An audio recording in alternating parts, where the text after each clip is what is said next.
قال منصور بن عمار እንዲላል كان لي صديق مسرف على نفسه አንድ ጓደኛ ነበረኝ ራሱ ላይ ድንበር ያለፈ ከዛም ተውበት አደረገ وكنت أراه كثيرا ታዲያ ብዙ ጊዜ ያው ነበር كثيرا من العباد والقوام والصوام أراه كثير العبادة والتهجد ففقدته أياما فقيل لي هو مريض فأتيت إلى داره فخرجت إلي ابنته فقالت من تريد قلت قولي لأبيك فلان فاستأذنت لي ثم دخلت فوجدته في وسط الدار وهو مضطجع على فراشه وقد اسود وجهه وأذرفت عيناه وغلظت شفتاه فقلت له وأنا خائف يا أخي أكثر من قول لا إله إلا الله مالتنا بزا ففتح عينيه فنظر إلي بشدة ثم غشي عليه فقلت له ثانيا يا أخي أكثر من قول لا إله إلا الله لا إله إلا الله مالتنا بزا ثم كررتها عليه ثالثا ففتح عينيه وقال يا أخي منصور هذه كلمة قد حيل بيني وبينها هذه كلمة قد حيل بيني وبينها فقلت لا حول ولا قوة إلا بالله العلي العظيم ثم قلت له يا أخي أين تلك الصلاة والصيام والتهجد والقيام فقال كان ذلك لغير الله كان ذلك لغير الله وكانت توبتي كاذبة إنما كنت أفعل ذلك ليقال عني وأذكر به وكنت أفعل ذلك رياء للناس فإذا خلوت إلى نفسي أغلقت الأبواب وأرخيت الستور وشربت الخمور وبارزت ربي بالمعاصي ودمت على ذلك مدة فأصابني المرض وأشرفت على الهلاك فقلت لابنتي هذا ناوليني المصحف فقلت بعد أن أخذت المصحف اللهم بحق كلامك هذا المصحف العظيم إلا ما شفيتني ورفعت عني البلاء وأنا أعاهدك ألا أعود إلى ذنب أبدا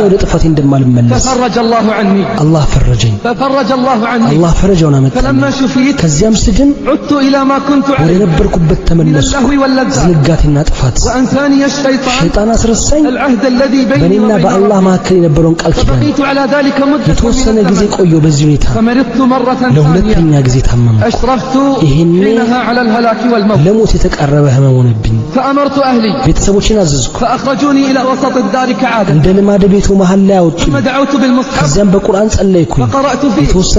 ثم رفعته قلت اللهم بحرمة ما في هذا المصحف الكريم من كلامك إلا ما فرجت عني ورفعت عني البلاء فاستجاب الله مني وفرج عني ثم عدت إلى ما كنت عليه من ما كأني عاهدت الله ألا أعود فوقعت في هذا المرض الذي تراني فيه فأمرت أهلي فأخرجوني إلى وسط الدار كما تراني ثم دعوت بالمصحف لأقرأ فيه فلم يتبين لي حرف واحد منه دعوت بالمصحف لأقرأ فيه فلم يتبين لي حرف واحد منه فعلمت أن الله سبحانه قد غضب علي فرفعت رأسي إلى السماء وقلت اللهم فرج عني يا جبار السماء والأرض اللهم فرج عني يا جبار السماوات والأرض فسمعت كأن هاتفا يقول تتوب عن الذنوب إذا مرضت وترجع للذنوب إذا برئت فكم من كربة نجاك منها وكم كشف البلاء إذا بليت فما تخشى بأن تأتي المنايا وأنت على الخطايا قد دخوت قال منصور بن عمار فوالله ما خرجت من عنده إلا وعيني تسكب العبرات فما وصلت الباب أنه قد مات حيل بينهم በሚፈልጉት መካከል ከልካይ ገባባቸው حديثنا ወሬያችን ليس عن الغارقين ባህርና ወንዝ ውስጥ ስለሰጠሙ ሰዎች አይደለም فاولئك ان كانوا صالحين እነዚያ ሳሊሖች ከሆኑ كانوا شهداء باذن العزيز الغفار ሸሂድ ይሆናሉ በአሸናፊውና ማሪው ጌታ ፍቃድ ولكن حديثنا ነገር ግን ወሬያችን رسالة መልእክት ነው إلى الغارقين في الشهوات والملذات በስሜት ውስጥ ለሰጠሙ يرتوون منها ልክ ዱንያ ላይ كأنهم مخلدون في هذه الدنيا ይዘወተሩ ይመስል تناسوا أن الدنيا ረስተዋል ይህች ዱንያ دار ممر وامتحان የማለፊያና የፈተና ሀገር መሆኑ إنهم يغرقون እነሱ እየሰጠሙ ነው وهم لا يشعرون ግን አይታወቃቸው فهيا نسمع እስኪ እንስማ የተወሰነውን من أحوال ከሁኔታቸው من أحوال الغارقين ከሰማጮች ሁኔታ ليلهم ونهارهم سواء ሌሊታቸውን ቀናቸውም እኩል ነው يظنون ያስባሉ أن السعادة في ደስታ لذة በጣፋጭ وشهوات ነገርና በስሜት ውስጥ ነው وفي سفر ومغامرة በጉዞና በጀብድ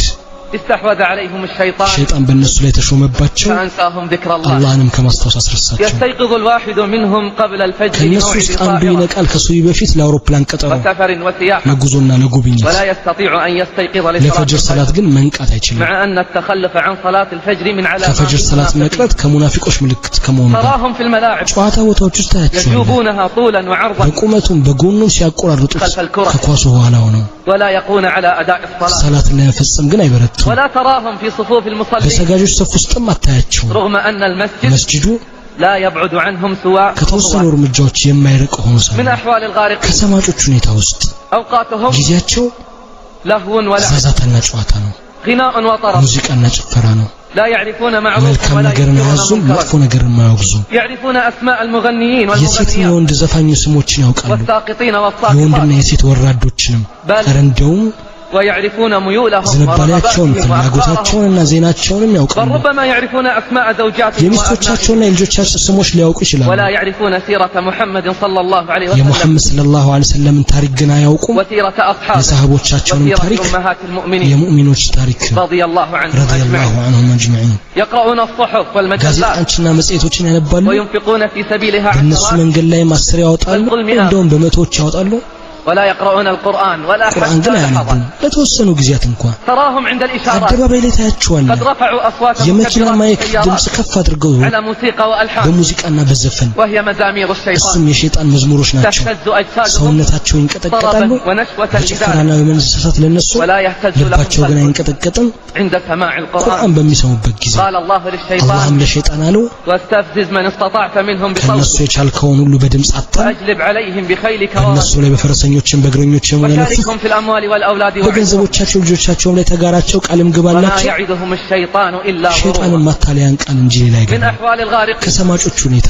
تراهم في ታያቸዋለህ الأسواق والمجمعات በገበያና በመሰብሰቢያ ቦታው يعتنون بالمظاهر ለላይኛው ገጽታ ትኩረት ሲያደርጉ والشخصية መስብናቸው والسرائر خاوية ውስጣቸው ግን ባዶ ነው يعيشون بلا أمن ولا ያለ أمان ጸጥታና ደህንነት ይኖራሉ ولا راحة ولا استقرار ያለ ረፍትና بل መረጋጋት قل بلا حياة እንደውም ያለ فأي ህይወት حياة بلا إيمان ያለ ኢማን ህይወት ምንድነው قال جل في علاه አላህ عز وجل الذين آمنوا እነዚያ ያመኑት ولم يلبسوا إيمانهم بظلم እምነታቸውንም በበደል ያልቀላቀሉ أولئك لهم الأمن እነሱ وهم ጸጥታ مهتدون ያላቸው እነሱም የተመሩ ናቸው قلوبهم ልቦቻቸው فإن من الذنوب وتشتكي ያቃስታሉ በወንጀል ስሞታ أطفأت الذنوب نور الإيمان في ወንጀል قلوبهم ከልቦቻቸው ኢማን ብርሃን አጥፍተውታል وقطعت الآهات والحسرات كبودهم ማቃሰትን ማቋው ቆርጧቸዋል ጉበታቸው وأرقت الهموم مضاجعهم ጭንቀትም ጎናቸው ረፍት ነስቷቸዋል يغرقون في لجج المعاصي والآثام ይሰምጣሉ በወንጀልና ጥፋት ባህሮች ውስጥ من مصيبة إلى مصيبة ከአደጋ ወደ አደጋ ومن هم إلى غم ከሐሳብ ወደ ሐሳብ ومن غم إلى غم ከጭንቀት ወደ ጭንቀት ولا هم يتوبون ወይ አይቶብቱ ولا هم يذكرون ወይ አይገሰጹም وصدق الله حين قال አላህም እውነት ተናግሯል እንዲህ ومن أعرض عن ذكري ከግሳጼ የሚዞረ فإن له معيشة ለሱ ضنكا ጠባብ ኑሮ አለ ونحشره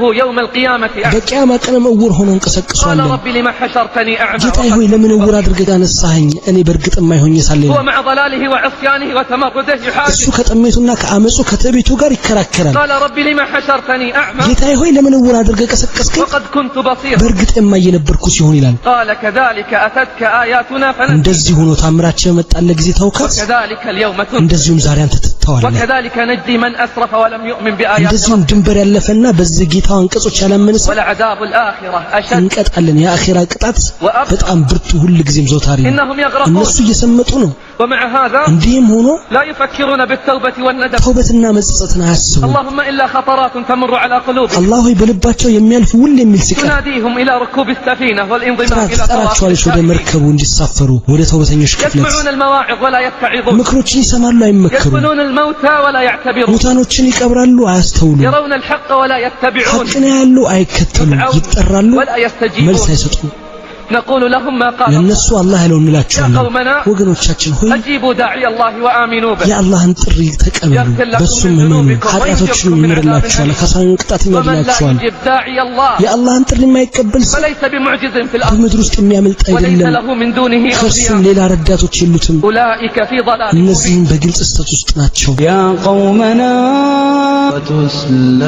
اسمعها مني አድምጠኝና افهمها جيدا يا በደንብ رفيق ተረዳኝ የመንገድ ጓደኝ إن قيمتك ያንተ ዋጋ بالهم الذي تحمله በምትሸከመው ሐሳብ ልክ ነው والهدف الذي تحيا من أجله በምትኖርለት ዓላማ ግብ ልክ ነው وحين يكون الهم تافها ሐሳብህ ውዳቂ የሆነ ጊዜ فقيمة الإنسان የሰውየው معروفة ዋጋ የታወቀ ነው ማብራሪያ አያስፈልገውም فحاصل ضرب الصفر في صفر ዜሮን ከዜሮ ጋር ብታበዛው تساوي صفر መልሱ ዜሮ ነውና لكن حين يكون ነገር هم ግን ግብና ዓላማ አኺራዊና ሰማያዊ ሲሆን فإنك تكون በህይወት رقما ብዜት صعبا ውስጥ في معادلة ለስሌት الحياة አስቸጋሪ ቁጥር ትሆናለህ እወቅ واعلم أنه من رضي بالدون فهو دون የበታችነትን የወደደ የበታች ومن ነው يتهيب صعود ተራሮችን الجبال መውጣት የፈራ يعيش أبد الدهر بين ለዘላለም ጉድጓዶች መሃል أوصيك ይኖራል أخيرا ونفسي በመጨረሻም አንተንም ራሴንም ባላህ ፍራቻ እመክራለሁ أخيرا ونفسي بتقوى ራሴንም الله አንተንም ባላህ ፍራቻ فقد زادت الفتن يا رفيق الدرب ፈተናው ጨምሯል የመንገድ ጓዴ فقد زادت الفتن يا رفيق الدرب ፈተናው ጨምሯል የመንገድ ጓዴ እኛ ደግሞ ባላህ ይሁንብን نقرب إلى الساعة ወደ ቂያማ ይበልጥ مما የቀረብን كان عليه المسلمون ሙስሊሞች قبل ከነበሩበት 14 ከ14 ክፍለ ዘመናት حين በፊት نزل قول الله የአላህ ቃል ሲወርድ اقتربت الساعة የሚለው فها هي العلامات تترى ይሁንና ምልክቶቹ تطاول الحفاة العراة እየተከታተሉ ووسد الأمر إلى غير أهل ኃላፊነት ባለቤቱ ላልሆነ ተሰጠ ورأينا الكاسيات العاريات ለብሰው እርቃን የሆኑትንም ተመልክተናል شربت الخمور ኸምር ተጠጣ واستحلت المعازف ሙዚቃ والزنا መሳሪያና ሙዚቃ ሐላል ተደረገ وانتشر الربا وتركت الصلوات ሪባ ተስፋፋ ሰላትን ተተወ فماذا ننتظر يا رفيق الدرب ምንድነው ምን ጠብቀው የመንገድ ጓዴ فماذا ننتظر يا رفيق الدرب ምንድነው ምን ጠብቀው የመንገድ ጓዴ والروح من كتب لي أحد التائبين አንድ ተውበት አድራጊ ጻፈልኝ توبته ورجوعه إلى الله ተውበት አድርጎ ወደ አላህ የተመለሰበትን ታሪክ بعد ضياع ومعاناة استمرت سنوات ለዓመታት ያህል ሲፈጸም ከነበረ መጥፎ ስራ በኋላ قال في سطوره وفي رسالته ይላል በደብዳቤውና በመልእክቱ እንዴት እንደምጀምርልህ አላውቅም وكيف أعبر لك عن قصة الرجوع እንዴት እንደተመለስኩ እንደማብራራለህ أنا شاب እኔ ወጣት ነኝ أبلغ اليوم من العمر እድሜ 86 ዛሬ 26 የደረሰ ሰው أنا أكبر إخوتي እኔና ታላቅ ወንድሞቼ وأسرتي فقيرة جدا ቤተሰቦቼ እጅግ ድሆች ነን أما أصحابي ጓደኞቼ ደግሞ لا يصلون የማይሰግዱ ናቸው ولا يصومون የማይጾሙ ናቸው حياتنا بكل صراحة ህይወታችን እውነት ለመናገር سهر ማምሸት وخمر ومخدرات መጠጣትና ማጨስ ነው 7 سنوات على هذه الحال 7 ዓመታትን በዚህ ሁኔታ አሳልፈናል حتى مللنا من هذا الضياع በዚህ ጥፋት እስክንሰለች ድረስ فبدأنا ታዲያ ጀመር بطريق آخر من طرق ሌላ الضياع የጥፋት መንገድን ፍለጋ وبدأنا رحلة جديدة من ደግሞ رحلات ጀመርን الضياع. የዝንጋታን አዲስ ጉዞ اقترح أحدنا አንዳችን አመላከተን أن نسافر لبلاد ወደ الكفار ካፊሮች ሀገር እንድንሳፈር بحثا عن المتعة والتغيير ሌላ የመጥፊያ መንገድ ለመቀየር ففعلنا አደረግነው وليتنا لم نفعل ማድረግ አልነበረብንም ነበር هناك تعلمنا እዛ ተማርን فنون الزنا የዝሙትን والخناء ጥበብና ክህደት والنصب والاحتيال ማታለልና ውሸትን كنا نمكث في በጉዟችን خطواتنا የምንቆይ የነበረው أشهرا طوال በርካታ ወራት ነው فإذا نفدت أموالنا ገንዘባችን ባለቀ ጊዜ اتصلنا على أهلنا ወደ ቤተሰቦቻችን እንደውላለን ونحن في سكر شديد እኛ አደገኛ ስካር ውስጥ ሆነን نطلب منهم እንጠይቃቸዋለን أن يمدوننا بالمال ገንዘብ እንዲልኩልንና حتى نستطيع الرجوع እንድንመለስ فإذا وصل المال ገንዘቡ በደረሰ ጊዜ مددنا فترة البقاء የቀረውን ጊዜያት እናራዝማለን وهكذا في كل مرة እኛ ሁሌ እንዲህ ነን كان أحدنا ከኛ ውስጥ አንዱ يتصل على أهله للكذب والاحتيال ቤተሰቦቹ ጋር ይደውላል ለውሸትና في ለማታለል مرة من المرات ከቀናት ባንዱ ቀን استأجرنا መኪና سيارة ተከራይተን وذهبنا ወደ አንድ إلى أحد نوادي የመጥፊያ الضياع መዝናኛ ሄድን حيث الخمر ኸምርና والموسيقى ሙዚቃ ያለበት والرقص كالأنعام እንደ እንስሳ የሚደነስበት الحياة الأنعام እንደውም የእንስሳ ህይወት أفضل من هذه الحياة ከዚህ ህይወት የተሻለ ነው بينما نحن جلوس እኛ በዚህ ሁኔታ ተቀምጠን نتبادل الحديث ወሬ እያወራን ونتبادل كؤوس الخمر የመጠጥ ብርጭቆ እየተለዋወጥን قال أحد አንድ أصحابنا ጓደኛችን አለ سوف أذهب إلى مكان قريب አንድ የቅርብ ቦታ ደርሼ እመጣለሁ وأرجع إليكم بسرعة በፍጥነት እመለስላችኋለሁ فذهب ሄደ وكان في حالة سكر شديد ባደገኛ የስካር ሁኔታ ላይ ነበር مضت الساعات ولم يرجع ሰዓታት አለፉ አልተመለሰም فخرجنا نبحث عنه እሱን ፍለጋ ወጣ وبعد بحث ፍለጋው በኋላ وجدناه ከመነ መኪናው وقد سقط وهوى بسيارته من ከትልቅ مكان ከፍታ ላይ ወድቆ አገኘ ያገኘ ነው። ومات على أشنع حال በመጥፎ ሁኔታ ሞተ። بكينا አለቀስን፣ وحزنا على موته አዘንን በሞቱ። ورجعنا إلى ديارنا ወደ ቤታችን ተመለስን፣ محملين بالأحزان ሐዘን የተጨነብን ሆነን። فما مضى شهران ወራትም አልፈጀንም حتى عدنا إلى ما كنا عليه ወደ ነበርንበት ለመመለስ። يا الله ያ كم هي قاسية قلوبنا ልባችን ምን ያህል ይደረቀ ነበር። لم أكن አልነበርኩም أملك مالا ገንዘብ ማግኘት ሰው ولا دخلا የወር ገቢ شهريا የሌለኝ ነበር። بل كنت أنصب وأحتال እንደውም አታላምታታ ነበር። وتحمل أهلي بسبب ذلك ديونا ቤተሰቦቼ كثيرة በዚህ የተነሳ ትልቅ የገንዘብ ዕዳ ተሸክመዋል። بل كنت እንደውም أقترض ተበድሬ وأتحمل የጉዟችን ወጪ ሸፍን ነበር። مع الأصحاب ለነሱም ስል وأتحملها عنهم ከነሱም ሸከም ነበር። እነሱ ከኔ በለጠ ገንዘብ እያላቸው وأحسن ከኔ حالا በለጠ ሁኔታ ነው። وكنت أظن አጠረጥር ነበር أن هذا من እኔ الكرم ከሰጪነቴና والجود على الأصحاب ለጓደኛዬ والخدام. መስዋዕትነት ከመክፈል تراكمت الديون علي ዕዳ የተደራረበብኝ وساءت الأحوال ሁኔታ የከፋ وبدأ يتخلى عني الأصحاب ጓደኞቼን የመተው ጀመሩ። أي أصحاب هؤلاء ምን አይነት ጓደኞች ናቸው? በእርግጥ أصبحوا يسافرون ለኔ ሳይነግሩኝ ولا يخبروني መሄድ بسفرهم ጀምረዋል። وأنا الذي تحملت الديون من أجلهم እኔ በእነሱ ሰበብ ዕዳ ተሸክሜ ሳበቃ اكتشفت حينها ይህን የተገለጸልኝ أنهم أصحاب مصلحة እነዚህ የጥቅምና የጥፋት ጓደኞች እንደሆኑ እኔም አልኩኝ። متأخر የዘገየ መገለጽ ነው። اكتشاف የዘገየ متأخر መገለጽ ነው። فصاحبت غيرهم ሌሎችን ተጎዳኝ። ولم يكونوا بأحسن حال منهم ሁኔታቸው ከነሱ የተሻሉ አይደለም። صاحبت غيرهم ሌሎችን ተጎዳኘው። ولم يكونوا بأحسن منهم حالا ሁኔታቸው ከነሱ የተሻሉ አይደሉም። جمعت أموالا ገንዘብ አጠራቀምኩና وسافرت أنا وإياهم ከነሱ ጋር ተጓዝን። مع ابن عم لي ከአጎቴ ልጅ ጋርም مع مجموعة من الأصحاب ከሌሎች ጓደኞችም ጋር ሆነን إلى بلد آسيوي ወደ አንድ ኤዥያዊ ሀገር مشهور بالمجون وفساد الأخلاق በእብደቷና ፈሳዷ የታወቀች ከተማ ደረሰ። بعد يومين من وصولنا በደረሰን በሁለት قال ቀን ابن عمي أنه سوف የአጎቴ يرجع ልጅ እንደሚመለስ ነገረኝ። لما سألته عن السبب قال ለምን እንደሚመለስ ተጠይቀው አለኝ። رأيت في المنام በህልሜ ዛሬ أن አየሁ። الناس في هذه البلاد እዚህ ሀገር يحترقون ያሉ ሰዎች እየተቃጠሉ رأيت في አየሁ። المنام በህልሜ አየሁ أن الناس في هذه البلاد يحترقون ሰዎች በዚህ ሀገር ላይ ሲቃጠሉ وقد اشتعلت بهم النيران እሳት እየነደደባቸው። أتاني رجل አንድ በጣም شديد البياض እጅግ የነጣ ሰው መጣና አለኝ፣ قال ارجع قبل أن تحترق معهم ተመለስ አብረሃቸው ከመቃጠልህ በፊት ተመለስ፣ قبل أن تحترق معهم አብረሃቸው ከመቃጠልህ በፊት አለኝ። فرجع ابن عمي ያጎቴ ልጅ ተመለሰ፣ ورجعت معه እኔም አብሬው ተመለስኩ። فمكثت في البيت በቤቴ ውስጥ ተመለስኩ፣ بلا مال ያለ ገንዘብ وبلا أصحاب ያለ ጓደኛ። وأصابني من الهم والحزن والضيق ما الله به አላህ የሚያውቀው ሐዘን ጭንቀትና ሐሳብ ውስጤን አገኘው። في يوم من الأيام ከቀናት ባንዱ ቀን كانت ساعة الانتقال የመሸጋገሪያ ጊዜ ደረሰ። في يوم من الأيام ከቀናት ባንዱ ቀን جاءتني أمي እናቴ መጣች ذاتية እያለቀሰች وكلمتني وقالت አናገረችኝም። لماذا لا تصلي ለምንድን ነው ማትሰግደው አለችኝ። لماذا لا ترجع إلى الله ለምንድን ነው ወደ አላህ ማትመለሰው? وأعطتني شريطا ካሴትም ሰጠችኝ፣ وأقسمت علي أن أسمعه እንዳዳምጠውም አስማለችኝ። ثم ذهبت وتركتني ከዛም ትታኝ ሄደች። فبدأت أسمع الشريط ከዛ ካሴቱ መስማት ጀመርኩ። فأحسست أني أنا المخاطب ተሰማኝ እኔ ስለኔ የሚነገር كان الشريط ካሴቱ የሚያወራው الذين يغرقون في الذنوب ወደ والمعاصي ጥፋት ወንጀል ስለሚሰምጡ ሰዎች ነው። كان الشريط ካሴቱ የሚናገረው عن أثر الصحبة ስለ መጥፎ ጓደኛ ስለ ዘላቂነትና ስለ መጥፎ ጓደኝነት አጥፊ። أخذت أبكي ማልቀስ ጀመርኩ፣ وأبكي وأبكي ማልቀስ قررت التوبة ومراجعة ስለ الحسابات ተውባና ወደ ራስ ስለመመለስ አሰብኩ يقول صاحب الرسالة ይላል ባለ ደብዳቤው። أتعرف يا شيخ ያ ሼኽ من هو صاحب ግን الشريط ታውቃለህ የካሴቱ ባለቤት ማን እንደሆነ? أتعرف يا شيخ ታውቃለህ ግን ያ ሼኽ من هو صاحب الشريط የካሴቱ ባለቤት ማን እንደሆነ? إنه أنت እሱ አንተ ነህ። وأنا أحبك حبا شديدا እኔ በጣም እወድሃለሁ፣ وأنا أحبك حبا شديدا እኔ በጣም እወድሃለሁ። وكان اسم الشريط የካሴቱ ስምም أحوال الغارقين የሰማጮች ሁኔታ የሚል ነው። ثم أعطتني أمي شريطا آخر ከዛም እናቴ ሌላ ካሴት ሰጠችኝ፣ اسمه قوافل العائدين ወደ ተመላሾች ቅፍለት የሚለውን ያንተ። قلت أنا እኔም አልኩ اللهم اجعلنا خيرا مما يقولون አላህ ሆይ ከሚሉት የበለጠ አድርገን፣ وأحسن مما يظنون ከሚጠረጥሩትም የተሻለ፣ واغفر لنا ما لا يعلمون ከማያውቁት ነገራችንን ማረን። يقول ها أنا ذا ይኸው እኔ أكتب لك الرسالة ደብዳቤ እየጻፍኩልህ ነው። وأنا أبكي بكاء شديدا ብርቱ ለቅሶን እያለቀስኩ፣ وأمي جالسة عندي تبكي معي እናቴም ጎኔ ተቀምጣ ታለቅሳለች፣ وتدعو لك بالثبات በጽናትም ዱዓ እያደረገችልህ ነው። وتدعو لك بالثبات حتى ዱዓ ታደርግልሃለች እንድትጸናበት። وهي فرحة جدا بتوبتي እሷ በእኔ ተውበት በጣም ደስተኛ ናት። يا شيخ ያ ሼኽ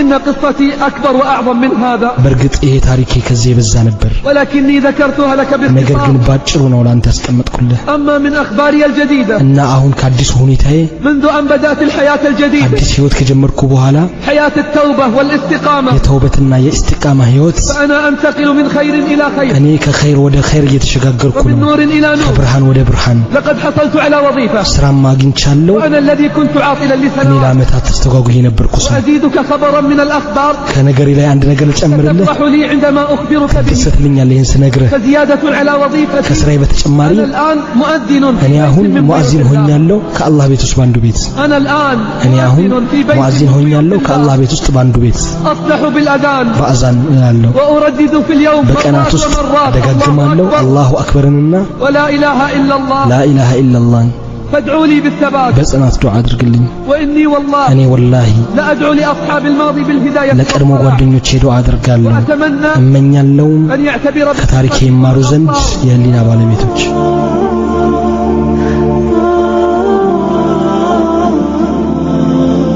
أحزان قلبي لا تزول حتى أبشر بالقبول أحزان قلبي لا تزول حتى أبشر بالقبول وأرى كتابي باليمين وتقر عيني بالرسول وأرى كتابي باليمين وتقر عيني بالرسول